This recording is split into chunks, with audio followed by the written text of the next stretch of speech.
পারমাণবিক বিদ্যুৎ কেন্দ্র কি আপনারা সবাই জানেন, যেখানে ইউরেনিয়াম দিয়ে বিদ্যুৎ উৎপাদন করা হয়। বাংলাদেশে এই পারমাণবিক বিদ্যুৎ কেন্দ্র পাবনা জেলার ঈশ্বরদী উপজেলার রূপপুর এলাকায় অবস্থিত। এই বিদ্যুৎ কেন্দ্রটি থেকে মোট 2400 মেগাওয়াট বিদ্যুৎ উৎপাদন করবে। বিদ্যুৎ উৎপাদন প্রক্রিয়া: ইউরেনিয়াম ব্যবহার করে নিউক্লিয়ার বিক্রিয়ার মাধ্যমে তাপ উৎপন্ন হবে এবং সেই তাপের মাধ্যমে পানিকে বাষ্পে পরিণত করবে। বাষ্প টারবাইন ঘুরায় আর টারবাইন জেনারেটর ঘুরিয়ে বিদ্যুৎ তৈরি হবে। এই বিদ্যুৎ কেন্দ্রের নির্মাতা প্রতিষ্ঠান রোসাটম। এটি রাশিয়ার সরকারি পারমাণবিক সংস্থা। তাহলে বুঝতেই পারছো কোন দেশের সহযোগিতায় এই বিদ্যুৎ কেন্দ্র তৈরি হচ্ছে। এই পারমাণবিক কেন্দ্র 2017 সাল থেকে নির্মাণ শুরু হয়েছে।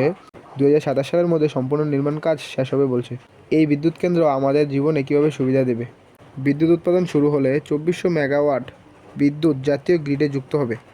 এর ফলে সরকার পক্ষ বলছে প্রায় 2 কোটি মানুষের বিদ্যুৎ লোডশেডিংয়ের সমস্যার সমাধান মিলবে। আর আজকে এখানে শেষ করলাম আমার এই ভিডিও। সবাই লাইক, শেয়ার এবং সাবস্ক্রাইব করে পাশে থাকবেন।